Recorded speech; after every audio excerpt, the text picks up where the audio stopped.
Wizards. Just gonna... What? I mean, what? Hey, I'm Taryn, this is YuGiOh Traders. Let's talk Amonkhet masterpieces. I'm using masterpiece as like a loose term. I'm guessing that's how Wizards kind of sees it now. Okay, let's just kind of run through real quick on the cards. Which ones we have. Maelstrom Pulse. Okay. Sure. I mean, new art is cool. The art, you know, the art, not the design of the card, the art is cool. Yeah. Okay, let's go on to another one. Counterspell. I mean, this card's been printed to death, but you know, it could always use a masterpiece, which is really cool. I actually like that it's a masterpiece. And the new art looks really cool. Again, like the art on the card. Cryptic Command, another good card that people use on occasion as a masterpiece. Again, cool art.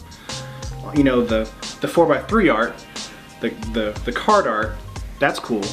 Counterbalance, I mean, okay.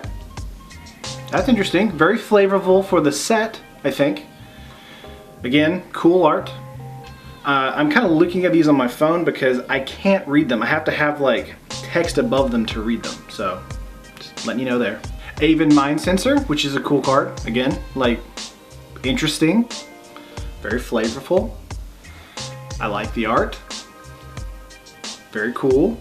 Consecrated Sphinx. Okay, this is a really cool card, and it's on topic for Amonkhet. I like that a lot. I think that's basically the most perfect card we've had so far in the Masterpiece set. Pact of Negation. Okay, here's a card I can get excited about that's actually a masterpiece. That is really cool. Pact of Negation is a card that a lot of people use. A lot of different decks in Modern.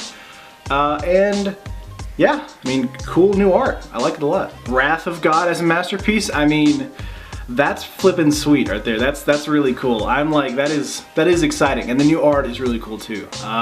We just had Damnation in Modern Masters 2017. Wrath of God and Amonkhet. I mean, that's awesome. Could we see that in the main standard set? I would like to. But you know, you never know. And finally, Chain Lightning. Okay, Chain Lightning, that's a great card. Love the new art too. Can't wait to open that up. That'd be really cool. Yeah, so 9 cards today for masterpieces. I mean, I feel like I don't want to bash Wizards because I feel like their intentions are good, you know? Like they have the best of intentions when they do these decisions. But out of all the decisions thus far in the masterpieces, I think this is the worst one yet. Again, love the actual art of the card. I think that is awesome. Love that these certain cards are getting reprinted as masterpieces. I think that is great. I think that is the part that we should take away from this. I think that's the thing that you should always be excited for. When you open the masterpiece, you're like, oh wow, I got Pact of Negation, you know? I think that's awesome. I think that the cards they printed, again, great. But the card design. Okay. So like, what? I just keep looking at the camera and saying, what? Because I don't understand how this kind of got through. Again, so like, let's put up a card right here. So let's just put one up. I think that overall, the actual design and aesthetic of the card makes it look like an Egyptian hieroglyphic type of theme. They're doing the color shifts based on the color of the card. I think that's a good idea. I think that's something they should go with. But when it gets to like the actual typography and the design layout of the card, that's when everything kind of just starts falling apart. And it's not like the card is bad per se, as far as like when you look at it you go, whoa, because it really pops to you. It's actually overflowing on the black border, stuff like that. And again, it's not like I hated the other masterpieces. I think the other masterpieces are awesome. I think the Aether Revolts and Kaladesh and all of those all look great because of the card art, the design on the actual card. Even though the actual card art itself is great, the card design is also great. But I think that we kind of lose something with the Egyptian theme here, just based on localization of language and localization of how we perceive design in today's day and age. I think that's the biggest problem that I kind of see out of this card design. And that's kind of me coming from like a graphic design, typography background where I'm looking at this card and saying, okay, from like on paper standpoint, this looks really cool. When I look at it to read it, I can't. Especially on the titles of the cards. So when I'm having to look at cards and having to have text above the card telling me what it is, that's where you kind of fail. Like I can kind of discern within like the description text of what the card does. I'm like, okay, well this is a counterspell. This is pact of negation. This is whatever. But I think having the actual text itself be so unreadable or illegible, I don't understand it. Like from a flavor perspective, okay, sure, it works. From a flavor perspective, the card type as far as like creature or sorcery or whatever, it works. From a legibility perspective, from a new player is drafting, okay, just this is an example. So a new player who's never played Magic is drafting the set, and they pull a masterpiece. That's awesome, congratulations, you pulled a masterpiece. What does it do? I mean I know what it does here, but what is the actual name of the card? You know what I'm saying? Like that's my hiccup I'm getting through. I understand the masterpieces are really kind of meant for players who have been around the game a long time, are in Magic for a long time, and that's kind of like an extra like lottery ticket in your box when you buy your box. That's definitely something that is what masterpieces are meant to do. They're meant to be like rewards. But when a local store, say, starts to draft this and they pull a masterpiece and it's a relatively new player and they can't read it, well, what's the point of a masterpiece at that point if it can't even be played correctly? And no, I'm not ruling out the actual fact of people being like, oh, you got a masterpiece, that's awesome. It does this, this, and this, and then they go, oh, okay, that's fine, they're moving on. I think the thing is just the extra step they had to go through like the quality control process and be like, do we want the flavor of the text to be so flavorful that it fails to be legible? I'm not sure that I would be on that agreement there. The same thing kind of happens whenever you look at the actual description text. It's all centered, and that to me looks,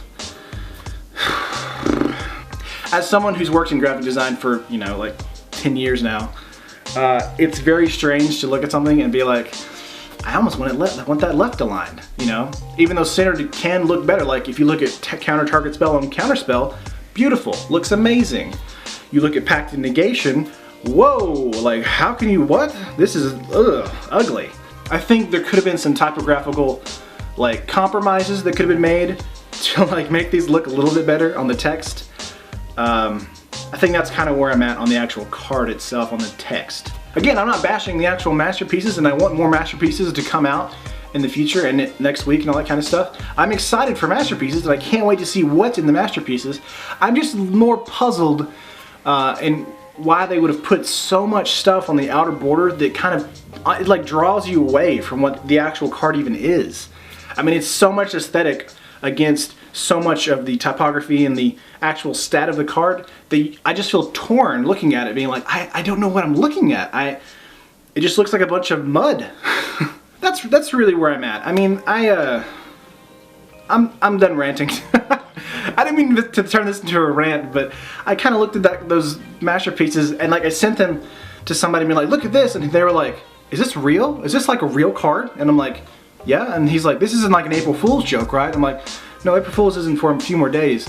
And they're like, really? And I'm like, yeah, that's what they look like. And I'm not saying that they look necessarily bad aesthetically overall. With the flavor, again, the flavor is what makes the card look as it does.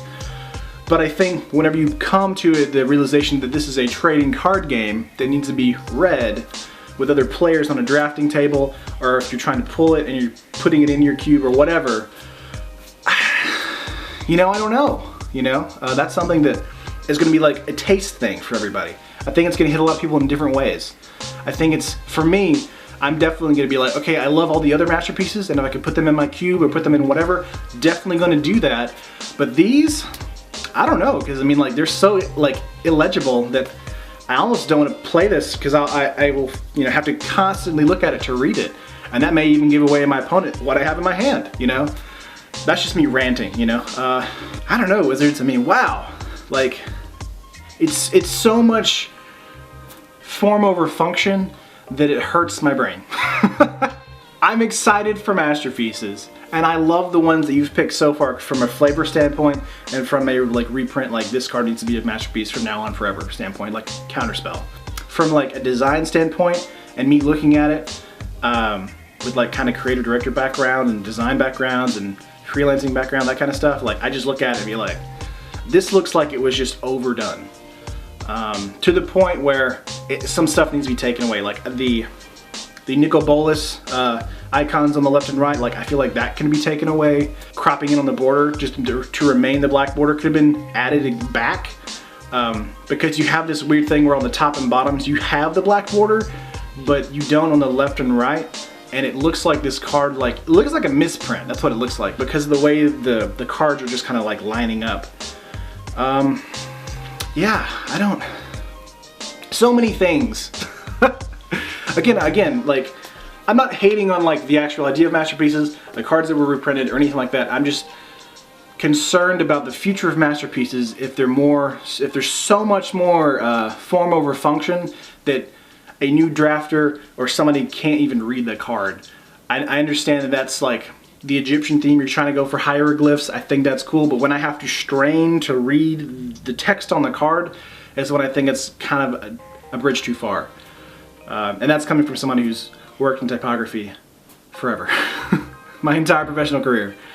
But yeah, what did you guys think of the masterpieces? Leave a like if you liked the video, leave a comment below. I really want to know your thoughts because I'm really torn. I really like the masterpieces from a flavor perspective. I really like how they look. I don't know. But this is MTGO Traders. My name is Taryn. I'll see you next video.